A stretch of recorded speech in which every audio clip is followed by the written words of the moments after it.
Alright guys, sa mapagpalang araw sa inyong lahat, meron tayong reaction video dito kay Rob Trip. At ito nga ay pinaghahandaan na rin ang bantay dagat at tsunami, no? Baka dumating sa Maynila, no? Sa Manila, ang Philippine Coast Guard and posibleng pagtama ng the big one sa Metro Manila. Panoorin po natin guys. Let's get it on. Gumalaw. Ano po yung magiging preparation din or magiging action din ng Coast Guard?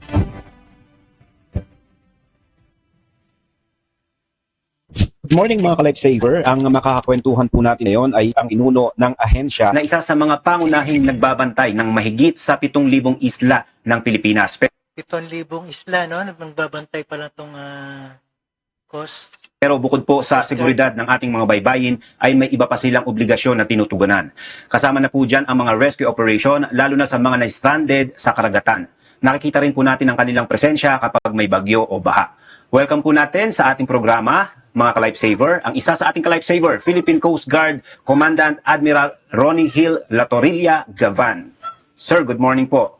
Good morning, Ben. Good morning. Sir, kumusta po ang Ayan, may isang babala rin, no?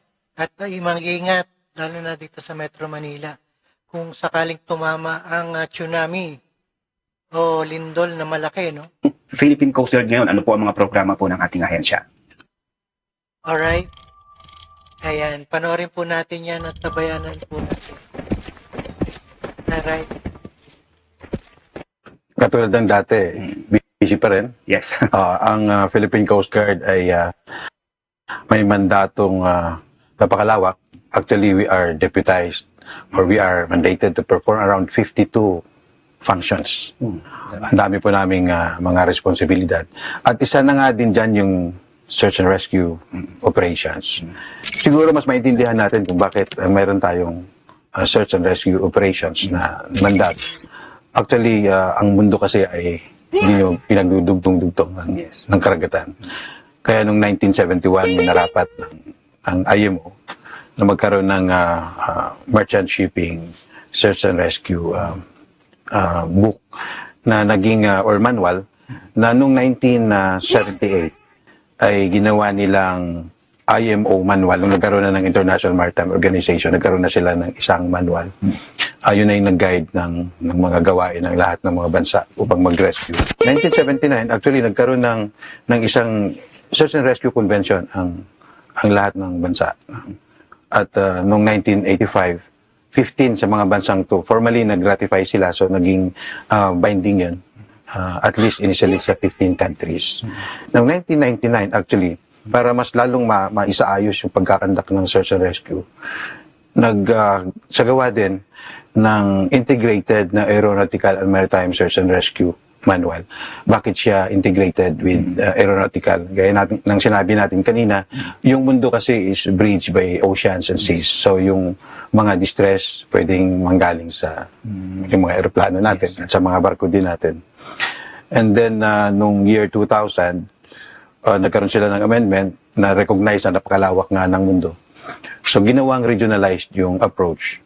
And incidentally, ang ginawa nila for purposes of better administration and management, yung flight information ng isang bansa. Yun din yung kanyang search and rescue region. So, for example, sa Pilipinas, ang responsibilidad natin to conduct search and rescue is more than 2.2 million square kilometers. More than, with emphasis. Dahil yung 2.2 million square kilometers, yun pala. Ayan pala, no? Mga sakop ng ating bantay dagat at lalo na dito sa Philippine Coast Guard. Ang po yung maritime territory and jurisdiction natin. Yung flight information region is beyond the exclusive economic zone ng bansa natin. Kaya nung 2009, nung nagkaroon tayo ng Philippine Coast Guard Law, in-emphasize sa Section 3 ng batas na remake ng Coast Guard dahil kung matatandaan nyo, dati kaming part ng defense. Noong 2009, binago tayo, ginawa tayong attached agency ng DOTR. Emphasize sa Section 3 ng Republic Act 1993 na yung Philippine Coast Guard ay mag-develop ng capability to conduct search and rescue operations. And that means ang responsibilidad ng Coast Guard ay hindi lang yung teritoryo natin, kundi pati yung mga karagatan, labas ng teritoryo natin, na part ng flight information region natin. So, that explains bakit medyo marami tayong kinakandak na search and rescue operations. Ranging from mga air accidents na bumabagsak sa dagat, up to the lowest type of distress, yung mga drowning incidents. Medyo marami po. So, it's what keeps us busy. So kaya po pala umabot ng 52 ang inyong umabot ng 52 Opo. ang inyong hinaharap na obligasyon. Yes, ang dami nating mga obligasyon, yung the most commonly known to date, yung sa West Philippine Sea. Ngunit higit dyan, marami pa tayong mga activities na directly affecting yung buhay ng tao, which I think is equally important.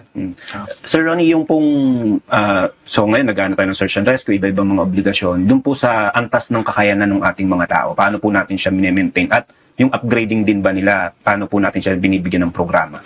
Yes, yung pagkandak ng search and rescue is part of the basic curriculum sa training ng mga tauhan natin.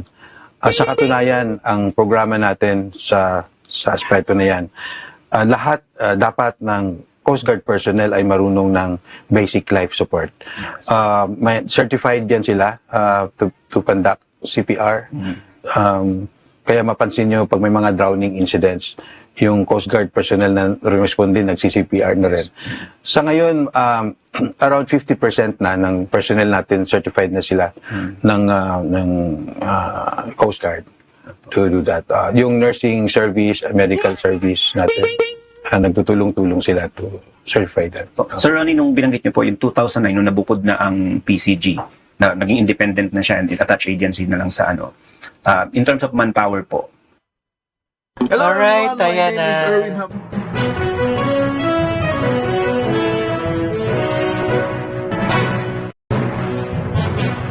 Kailangan ninyong bantayan, yung mas lumaki, mas dumami. In terms of manpower po, sapat na po yung manpower natin sa Coast Guard ngayon. Sa unang table of organization and page natin, yung kabuhang organizational structure na ng Coast Guard, ang ating aspiration ay maging 37,000 tayo. Nasa 35,000 na tayo ngayon. So, halos mapuno na natin siya. But I have to emphasize yung first na TOE na yan, ang wala pa yung problema natin ngayon as a primary consideration. So, sa ngayon, nagpaplano kami uli, mag-expand tayo up to around 100 plus personnel. So, wala pa tayo sa kalahati. So far, with the 16 Coast Guard districts na meron tayo, and around almost 600 na ng mga stations and substations nationwide, nagagawa naman natin yung trabaho natin. In fact, yung objective natin na dapat within 10 minutes, kung small boat ka, nakadepart ka na from port, o kung barko ka, dapat within 30 minutes, nakadepart ka na sa port. So far naman na-achieve natin. Kaya kung maalala mo yung nangyari sa MT Terra Nova, yung tanker na lumubog sa Bataan, hindi siya naging disaster. Dahil napakabilis nung responde nung barko natin. Within 30 minutes, nandun na siya, kausap na nila yung barko bago lumubog. Kaya nag-guide yun na dapat isara yung mga balbula, lahat, bago lumubog. Kaya nung lumubog siya, wala halos lumabas na oil from the oil na cargo niya. So far naman, kahit na hindi pa natin na-achieve yung desired na manning level, dahil sa puspusang pagsasanay, puspusang pag-improve ng organization, pag-establish ng mga pasilidad, pagbili ng mga kagamitan, buhos kasi ang suporta ngayon ng gobyerno, lalo na si Presidente Bongbong Marcos. Hands-on siya sa modernization natin. At kasama na dyan yung pag-acquire ng mga capabilities for search and rescue. Sa mga stations po, may plano po ba or nakikita niyo po bang kailangan ng magdagdag din ng mga stations ng Coast Guard? Ongoing yung pagdadagdag natin. Hindi pa natin napupuno yung objective na bawat coastal municipality and city ay mayroong Coast Guard. Hindi pa tayo nangangalahati. So marami pa po. Marami pa tayong kailangan. Coast Guard is ang thinking ng tao, dagat. Pero nakikita rin po namin kayo pagka mga baha sa mga ganito. Opo, totoo po yan. Actually, mayroon kaming program. We call it iCare. Intensified Community Assistance, Awareness, Response, and Enforcement. So yung community assistance, for example, yung SEA, at saka yung response. Naka-attach po kami dyan sa NDRRMC.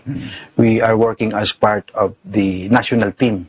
Ang boss namin sa pagkakataon na yan, yung mga local government units or the NDRRMC itself. Kaya makikita nyo kami kahit sa bundok. Pag may mga baha, may mga landslide, yung K9 natin, pinapadala natin sa bundok kasi meron tayong search and rescue K9 unit. Nandun din tayo sa mga flooding sa mga cities, mga urban areas, even rural areas. Yung aviation command natin, for example, minsan din natin napapansin. Actually, they fly where others don't want to fly. We have proven that several times. Yung series of typhoon, for example, yung aviation command natin ang may presensya sa Aurora. Yung mga sitio doon na wala ng access. Andun yung helicopter natin. Yung ating mga districts, pag may, for example, may bagyo sa kabilang region, nagtutulungan yan sila. So we are everywhere, from land to the sea. Your Coast Guard is there because we are part of a national team. Although primary natin yung dagat, ang Pilipinas kasi ay isang maritime and archipelagic country. So marami tayong built-up communities na along the coast but extending landward. Kasi nga yung concentration medyo kalat-kalat. Hindi natin maipagkailan na kakailanganin talaga ng tulong-tulong ng lahat. Yes. Lalo na yung Coast Guard dahil nga archipelagic tayo, yung presence natin sa mga communities nationwide, medyo mas marami. Ang maging problema natin dyan, yung tinatawag nating responders or first responders as victims. Honestly, yung ating facilities na ngayon is not prepared for that. Yun, is not prepared for that. Ayan ang problema natin. At ito ay ating bantay dagat at maging mapanuri at epekto ng tsunami sa Maynila, no? Baka magkaroon tayo niyan. At maraming salamat sa panonood at pakikinig dito kay Rob Trip at sa UNTV. Alright, and see you again sa ating the next one, sa ating reaction video. And peace out.